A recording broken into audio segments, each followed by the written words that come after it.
You showed me that Dennis Prager video. Which one was that? It was an argument about Israel where he was talking about why Israel deserves to exist and stuff. After being there, man, holy shit, I feel like people have no idea I didn't even know what the hell was going on until I went to Palestine and saw how crazy it was. But what is it like? Give me your thoughts and your So experience. Everyone mistakenly thinks that Hamas controls Palestine. That's not true at all. There's 3 different areas that were drawn up with the original partition. It's the West Bank, which is totally under military rule by Israel, and then there's the Gaza Strip, which is like the open air prison, which they bomb the shit out of like every couple of years, and Hamas controls that area. And then there's Jerusalem, which is an international city center that both Arabs and Jews live in. But the West Bank has been occupied militarily since 1967, and it's complete martial law. There's checkpoints.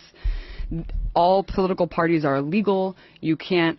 Having a gun is like the least of it. You can't hold a flag. You can't belong to a political party. You literally can't do shit if you're a Palestinian. You just have to sit there and submit.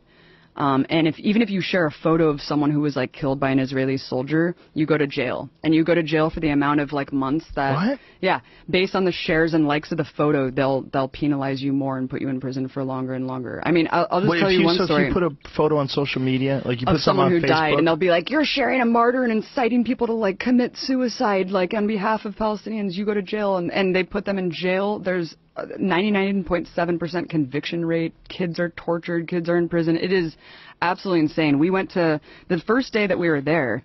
We went to a funeral of some guy, some farmer who was shot by Israeli forces, and we went to the funeral. It was horrible. You know, all the women are wailing and crying. And as we're leaving, the Israeli forces had set up a checkpoint right outside of this dude's house and started tear gassing and shooting rubber bullets like at people who were simply attending the funeral, just to punish people for attending the funeral. We went to another girl's house named Aya, who got shot in the vagina for peacefully protesting at some protest, and they shot 200 people that day. One guy next to her died, another guy was paralyzed. They have a policy called shoot to cripple, where they shoot guys in the dicks. Yeah. Oh, it is fucking nuts, man. The West Bank is no joke. I thought that I was going to die several times. We were at this checkpoint going through Calandia, and there was this old man walking, like clearly drunk or something, and kind of like walking a little bit toward the checkpoint. They started shooting at him.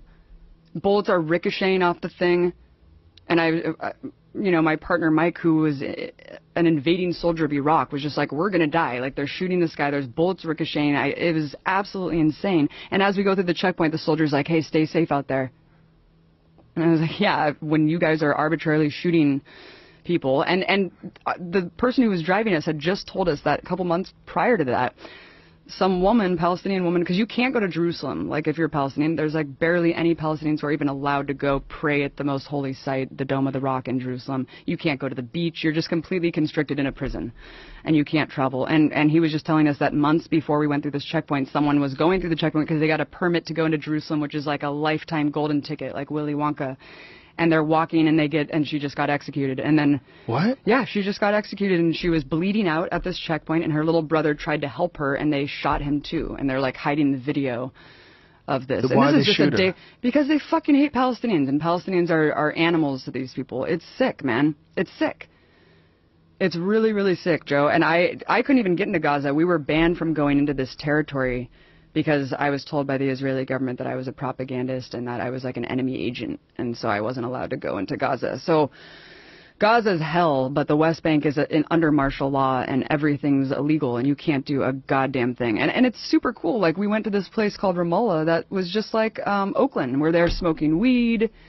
There's like openly gay people there. Like, it's just completely different than what people think of Palestine, you know? People think of it as just a bunch of people with turbans on blowing themselves and up. Hamas is like, yo, you elected Hamas. And like, well, Hamas doesn't want Israel to exist. It's like, well, actually, Hamas is controlling this one area for a reason, because it was built as this surplus when Israel was created. Millions of refugees were put miles away from the homes that they were ethnically cleansed from and put into refugee camps in Gaza. And when the Israeli military wanted more and more land, by the way, all settlements in Israel are illegal. All of them are illegal in the West Bank, but they just keep creating more and more and more. And we would go to these villages of just Arab people living in these villages, and the settlers will come. You have to be a fanatical fucking asshole to move from California to an Arab village in Palestine and set up a goddamn tractor trailer and just live on top of their home. And they can have giant machine guns. They can firebomb you. They can shoot you. They can beat you up. They're protected by the state. You can go with a tractor trailer, set up a home. The state immediately runs a water line, a power line, and a military outpost to protect you. And the Arabs are just sitting there waiting to get killed or attacked. It's absolutely insane. And the way home demolitions work are insane too, because like they either deliver a piece of paper with a rock over it, and they're like, here, if you find it, good for you, and if you don't, then you're screwed.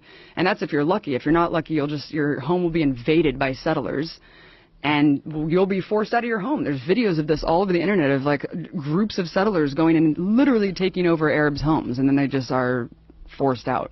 It's crazy, man. It's completely way crazier than I ever could have imagined. How long were you over there for? A month. Whoa. Yeah. Yeah. And we were simply, and people want to quabble about like, oh, it's not apartheid. There are different fucking license plates for Arabs and Jews. Like, you cannot go to areas. Like, Israeli soldiers were arbitrarily set up checkpoints and just shut you out of your neighborhood and force you to walk 3 miles to your home. Like, they can do whatever they want because you are under martial law.